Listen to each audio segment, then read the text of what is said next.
Subscribe now and press the bell icon. Never miss an update. बिस्मिल्लाहिर्रहमानिर्रहीम। आज का हमारा टॉपिक है फाइनेंशियल स्टेटमेंट एनालिसिस। इसमें हम देखेंगे कि हमारी कौन कौन सी रेशियोज़ हैं जिसके बारे में अभी हम स्टडी करते हैं। फाइनेंशियल स्टेटमेंट एनालिसिस में हम लिक्विडिटी रेशियो, प्रॉफिटेबिलिटी रेशियो और सॉल्वेंसी रेशियो की मतलब स्टडी करेंगे। तो रेशियो एनालिसिस स्टार्ट करते हैं। Ratio analysis express the relationship among selected item of financial statement data. Ratio analysis क्या है? मुख्तलिफ आइटम जो सिलेक्टेड आइटम होते हैं उनके दरमियान हमने रिलेशनशिप देखना होता है कि उनके दरमियान रिलेशनशिप क्या है।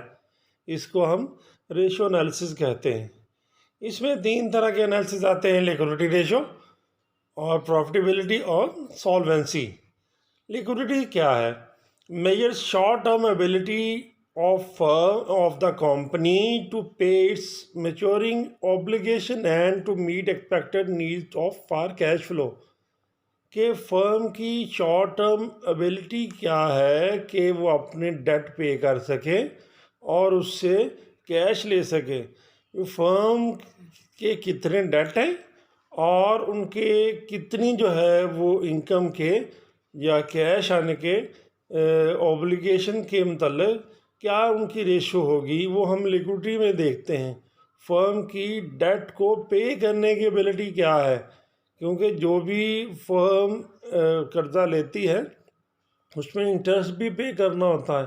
तो एबिलिटी क्या है फर्म की कि वो अपनी ऑब्लिगेशन को पे कर सके। दूसरी होती है profitability ratio. measures the income or operating success of the company for given period of time। इसमें होता है मेजर करते हैं इनकम को या उसकी ऑपरेटिंग सक्सेस को कंपनी की, कि कंपनी की सक्सेस क्या है या कंपनी की इनकम क्या है, प्रॉफिट क्या है, प्रॉफिट मार्जिन क्या है। ये मेजर करने के लिए हम प्रॉफिटेबिलिटी रेशो को मेजर करने के लिए इस्तेमाल करते हैं। तीसरी है solvency. Measure the ability of the company to survive over the long period of time. कि कंपनी की कितनी एबिलिटी है कि कंपनी लॉन्ग पीरियड में सर्वाइव कर सकेगी या नहीं कर सकेगी। कंपनी के रिसोर्सेज कितने हैं कि कंपनी एक लंबे अरसे तक सर्वाइव कर सकेगी या नहीं कर सकेगी। ये सॉल्वेंसी रेशियो में स्टडी करते हैं। तो तीन तरह की जो है वो मेजर क्लासिफिकेशन है फाइनेंशियल रेशियोज़ की, liquidity ratio, profitability ratio and solvency ratio. अब हम इनको मज़ीद इनकी रेशियोज़ कौन कौन सी हैं वो हम स्टडी करते हैं। जो सिंगल रेशियो होती है ना वो कोई मीनिंगफुल नहीं होती। Single ratio by itself is not very meaningful. ये मीनिंगफुल नहीं है, बामायनी नहीं है, इसका कोई मायने नहीं है। तो इसमें हम देखेंगे कि रेशियोज़ की कंपैरिजन कैसे करेंगे। पहली होती है इंट्रा कंपनी, फिर है इंटर कंपनी और फिर इंडस्ट्री एवरेज। एक कंपनी को उसी कंपनी से ही मुवाजना करना इंट्रा कंपनी कहलाता है। उसका क्या मुवाजना कैसे करते हैं? इंट्रा कंपनी में होता है 2020 का, 21 का, 22 का या 18 का, 19 का उसी कंपनी का डाटा मुख्तलिफ सालों में मेजर करना इंट्रा कंपनी कहलाता है। इंटर कंपनी होता है एक कंपनी का मुवाजना दूसरी कंपनी से। ABC कंपनी, उसका मुवाजना जो है वो XYZ से करेंगे तो इंटर कंपनी कहलाएगा। तीसरा, एक कंपनी का जो है वो मुवाजना दूसरी कंपनी की एवरेज से करते हैं, उसको इंडस्ट्री एवरेज कहते हैं।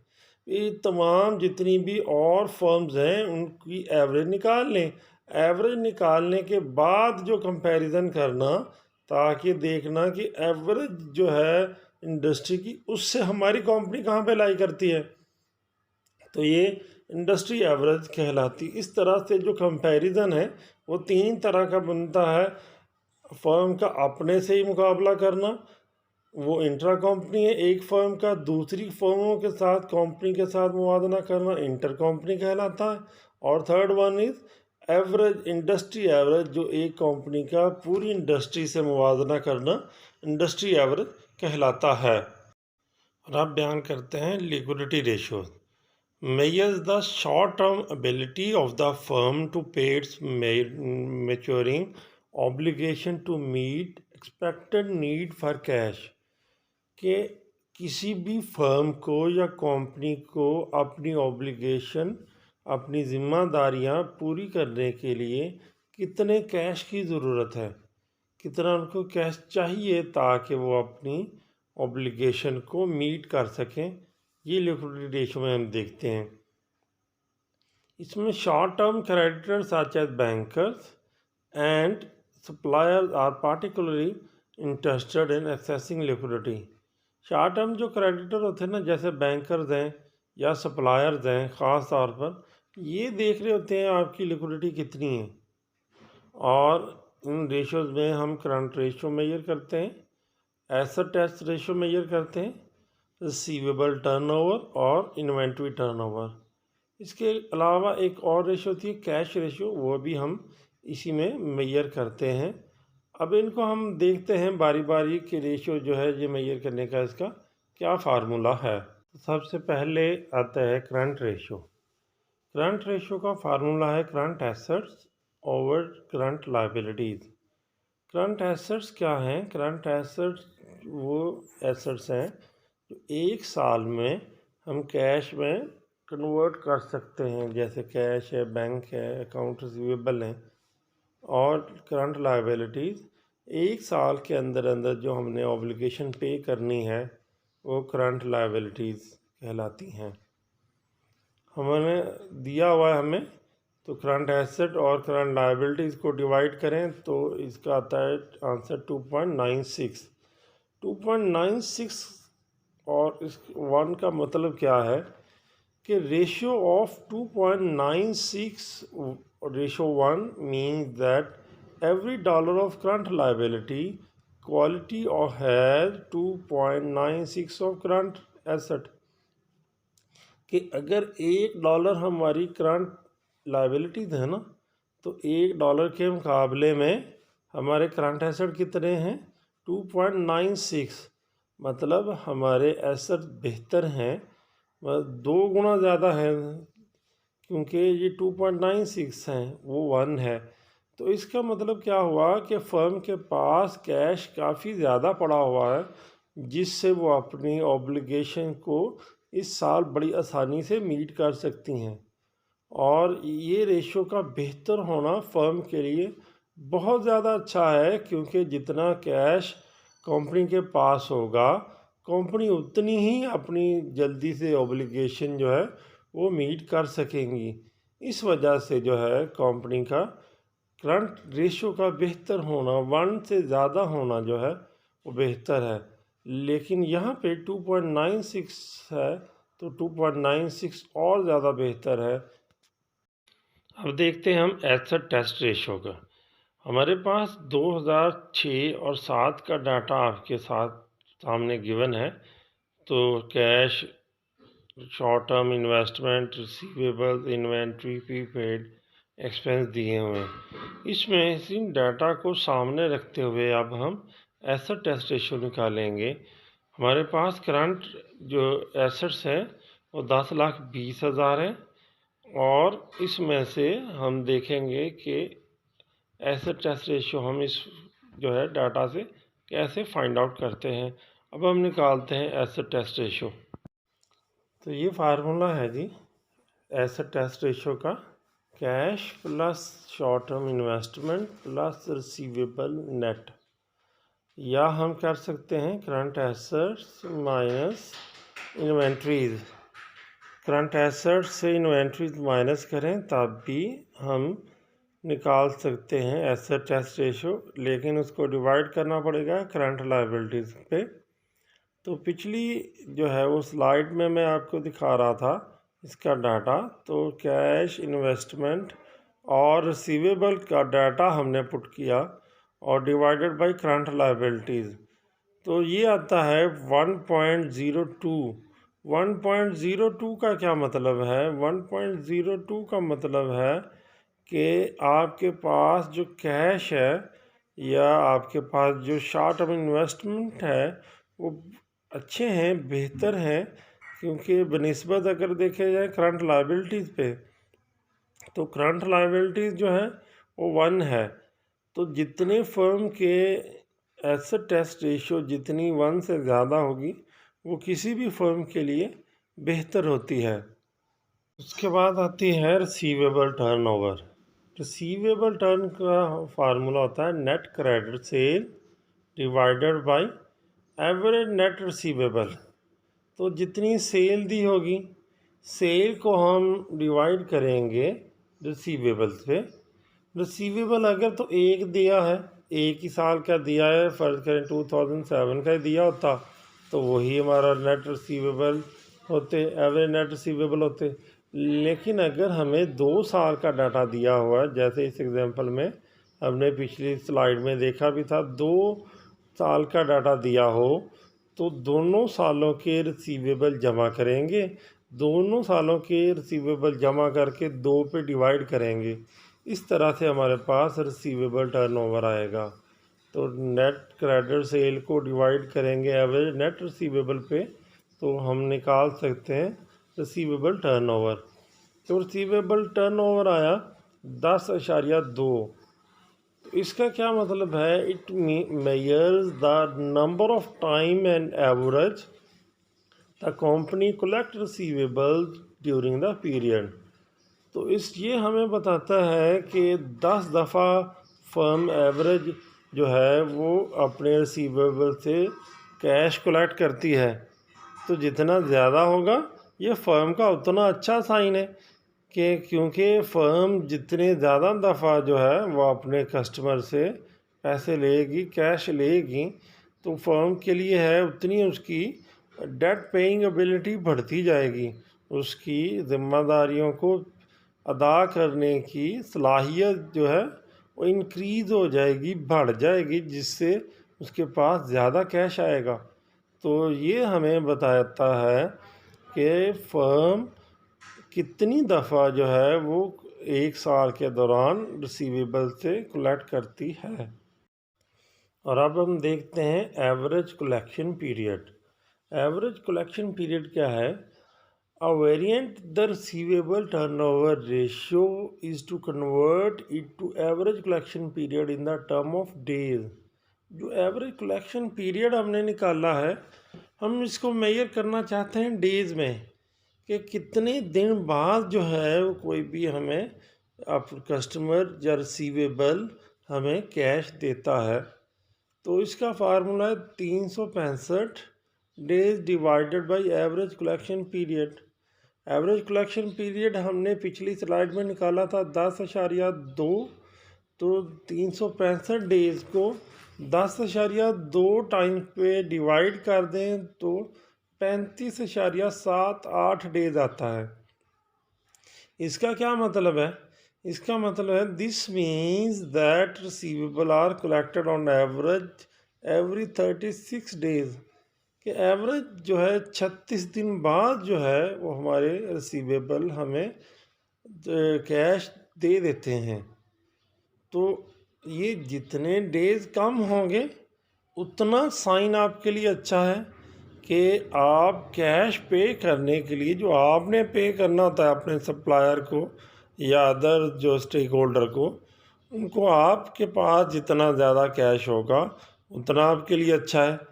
और इस वजह से ये जितना कम होंगे डेज उतना फर्म के लिए बेहतर होगा। और अब देखते हैं हम प्रॉफिटेबिलिटी रेशियो।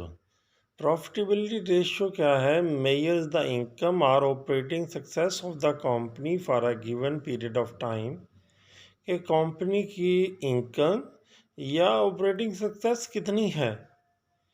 तो कंपनी इनकम और the lack of it affect the company's ability to obtain debt and equity financing, liquidity position and ability to grow। Income या कंपनी की जो एबिलिटी होती है डेट या इक्विटी फाइनेंसिंग की, वो देखनी होती है, इसकी लिक्विडिटी पोजीशन देखनी होती है, और कंपनी की ये देखनी होती है कि कितनी एबिलिटी है इसकी ग्रो करने की। इसमें काफ़ी सारी रेशियोज जो हैं वो हम मेजर करते हैं। इसमें प्रॉफिट मार्जिन है, एसेट टर्नओवर है, रिटर्न ऑन एसेट्स है, return on common stock holder equity है, अर्निंग पर शेयर है और प्राइस पर शेयर, और लास्ट वन इज पे आउट रेशो। अब हम सारी इन तमाम रेशोज़ को वन बाय वन देखते हैं कि इसको कैलकुलेट किस तरह करना होता है। पहले आती है जी प्रॉफिट मार्जिन। प्रॉफिट मार्जिन का क्या फार्मूला है? Net income divided by net cell. ये प्रॉफिट मार्जिन है, इसमें अगर नेट प्रॉफिट मार्जिन हो तो net income divided by net cell हो जाएगा। अगर ग्रॉस प्रॉफिट मार्जिन हो तो gross profit divided by net cell हो जाएगा। अगर इसी तरह ऑपरेटिंग प्रॉफिट मार्जिन होगा तो उसका फार्मूला हो जाएगा operating profit over net cell. तो इसमें देखें नेट इनकम जितनी दी है डिवाइड कर देंगे नेट सेल पे, तो ये हम ग्रॉस प्रॉफिट मार्जिन या प्रॉफिट मार्जिन निकाल सकते हैं। तो ये मेजर क्या करता है? Measure the percentage of each dollar of sale that result in net income. के सेल के हर डॉलर में नेट इनकम की कितनी परसेंटेज है।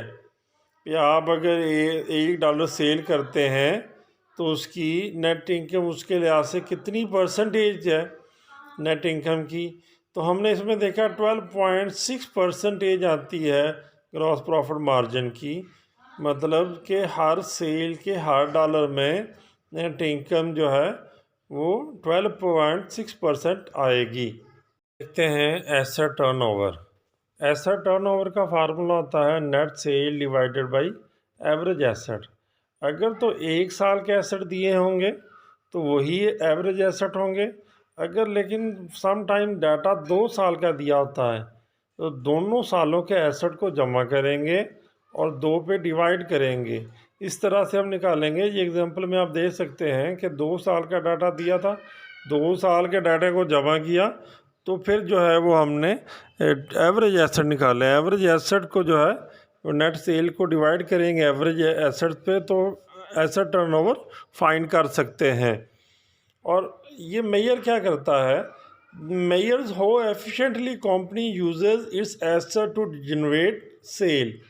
तो कंपनी किस तरह से अपने एसेट को यूज़ कर सकती है, कैसे एफिशिएंटली यूज़ करती है कि वो सेल जनरेट कर सकें, कि कितने बेहतर तौर पे कंपनी ने अपने एसेट को यूज़ करके सेल जनरेट की, ये एसेट टर्नओवर में हम देखते हैं।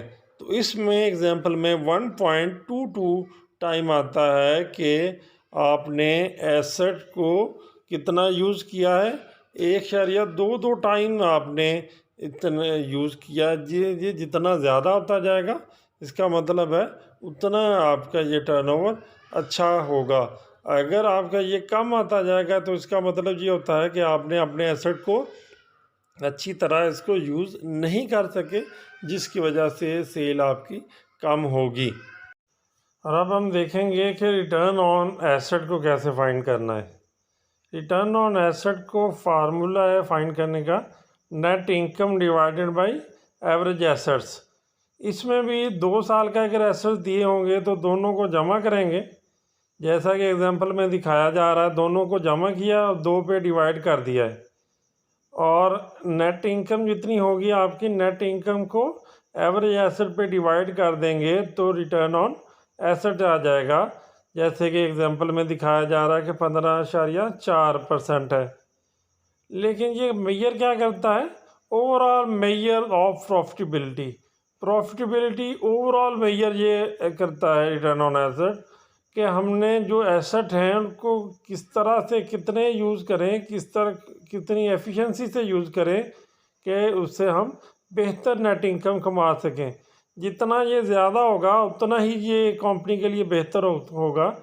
जितनी ये रेशो परसेंटेज में ज़्यादा होगी, 20% होगी तो उससे ज़्यादा है, 25 होगी तो इसका मतलब है और ज़्यादा कंपनी के लिए बेहतर है। और जितनी ये कम होती जाएगी उतनी ये कंपनी के लिए अच्छी नहीं होती रही ये रेशो। और अब हम देखते हैं कि return on common stock holder equity का क्या फार्मूला है। इसका बेसिकली फार्मूला आता है net income minus preferred stock, preferred dividend. Net income से प्रेफर्ड डिविडेंड माइनस कर दें और डिवाइड करना है average common stock holder equity. Average common stock holder equity वैसे ही जैसे कि पहले मैंने बताया था कि 2 साल का अगर डाटा दिया है तो 2 साल का डाटा जमा करेंगे और 2 पे तकसीम कर देंगे तो एवरेज निकल आता है। लेकिन अगर 2 साल का नहीं दिया हुआ, 1 साल का ही दिया हुआ है, तो वही average common stock holder equity treat करेंगे। अगर 2 साल का दिया हुआ है तो 2 पे डिवाइड करके लिख लेंगे। अगर 1 साल का दिया हुआ है तो वही average common stock holder equity होगी। और दूसरी बात कि net income minus preferred dividend हम करते हैं, या इसको कहते हैं earning available for common stock holder. या बाद का ये प्रेफर्ड डिविडेंड नहीं दिया होता तो नेट इनकम ही ले लेंगे, तो नेट इनकम को डिवाइड कर देंगे कॉमन स्टॉक होल्डर इक्विटी पे, तो ये आप रिटर्न ऑन इक्विटी निकाल सकते हैं जैसा कि एग्जांपल में दिखाया जा रहा है। ये शो क्या करती है, ये शो करती है how many dollar of net income the company earn for each dollar invested by the owner. Owner ने जो इन्वेस्ट किया है उससे कितनी जो है नेट इनकम हुई है, हर डॉलर के बदले में कितनी इन्वेस्टमेंट जो की थी उससे नेट इनकम कितनी हुई है। तो इसका मतलब है ये रेशो भी अगर जितनी ज़्यादा होगी इसका मतलब है उतनी इनकम ज़्यादा है, जितनी कम होगी वो कंपनी के लिए अच्छी नहीं होता है, अच्छा साइन नहीं होता। इसलिए इसको भी प्रॉफिटेबिलिटी मेजर करने के लिए हम इस्तेमाल करते हैं कि कंपनी की प्रॉफिटेबिलिटी कितनी हो है। अगर एक ऑनर $1 इन्वेस्ट करता है तो हर डॉलर के बदले कितना इन्वेस्ट किया और उससे कितनी जो है वो नेट इनकम मिली, वो हम इस रेशो में देखते हैं। इसमें रेशो में हम दिखाए जा रहे हैं 29.3 है। ये अगर इससे ज़्यादा होगी तो कंपनी के लिए बेटर है, अगर इससे कम है तो वो कंपनी के लिए इतनी अच्छी नहीं है और ये कंपनी के लिए नुकसानदेह साइन है। अब आते हैं कि अर्निंग पर शेयर कैसे निकालेंगे। अर्निंग पर शेयर का फार्मूला है net income divided by weighted average common share outstanding. फिर उसी तरह अगर 2 साल का डाटा दिया है तो दोनों को जमा करके आउटस्टैंडिंग शेयर निकालते हैं, एवरेज निकालने होते हैं। अगर 1 साल का डाटा गिवन है तो वही हमारा जो है शेयर आउटस्टैंडिंग हो जाएंगे। जितनी इनकम है नेट इनकम जिसको हम बोलते हैं, नेट इनकम को डिवाइड कर लेते हैं हम शेयर आउटस्टैंडिंग पे, तो एक शेयर की जो निकालेंगे। ये रेशो जो है वो क्या दिखाती है, this measure of net income earn by each share of the common stock. एक जो है शेयर पे हम कितनी नेट इनकम कमा रहे हैं, एक शेयर जो है उस पर हम कितनी नेट इनकम कमा रहे हैं उसको अर्निंग पर शेयर कहते हैं। ये भी जितनी ज़्यादा होगी वो कंपनी के लिए अच्छा साइन है, क्योंकि एक शेयर के बदले हम जितनी ज़्यादा अर्निंग कमाएंगे वो बेहतर होगा। लास्ट पे आती है पे आउट रेशो। पे आउट रेशो का फार्मूला है cash dividend over net income. जितना कैश डिविडेंड है उसको डिवाइड कर लेंगे हम नेट इनकम पे, तो पे आउट रेशो फाइंड कर सकते हैं। ये क्या मेजर करती है, measure the percentage of earning distributed in the form of cash dividend. कि अर्निंग जो है हुई है वो डिस्ट्रीब्यूट हमने की है कैश डिविडेंड की फॉर्म में, उसकी क्या परसेंटेज है। कैश डिविडेंड जो है वो हमने जो दिया है वो कितना जो है वो दिया है कैश डिविडेंड, उसकी परसेंटेज जो है वो हम शो करते हैं पे आउट रेशो में। इस तरह से ये प्रॉफिटेबिलिटी रेशो जो है वो आपकी एंड होती हैं।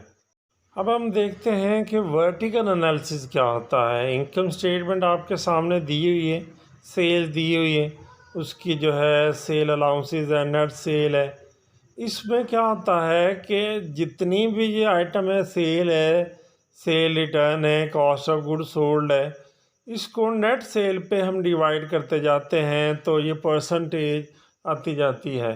पहले 2006 की निकालिए, फिर 7 की निकालिए। मतलब सेल को हम नेट सेल पे डिवाइड करते हैं तो पहली जो आ जाएगी, फिर सेल रिटर्न एंड अलाउंसेस को नेट सेल पे डिवाइड किया, फिर नेट सेल को नेट सेल पे डिवाइड किया। इस तरह ये परसेंटेज जो है निकालते जाएंगे। तमाम की जो है वो निकाल लेते हैं। ये वर्टिकल एनालिसिस होता है। अगर आपसे ये पूछ ले कि वर्टिकल एनालिसिस जो है वो कैसे करेंगे, आपको इनकम स्टेटमेंट दी जाएगी, आपने नेट सेल पे जो है उसको डिवाइड करते जाना है। अगर वो एक ही सेल दी हुई है वही नेट सेल होगी। अगर आपको बताया नहीं है कि सेल अलाउंसेस वगैरह नहीं दिए हो तो वही आपकी नेट सेल होती है, उसी को ही तकसीम करते जाएंगे तो ये आपकी सारी परसेंटेज निकल आएंगी। इसको एनालिसिस को हम वर्टिकल एनालिसिस कहते हैं और ये जो है बड़ा आसान है इसको करना। लेकिन फिर भी अगर कोई मसला है आपको वर्टिकल एनालिसिस या पिछली रेशो में, तो आप पूछ सकते हैं। ओके जी, अल्लाह हाफिज़।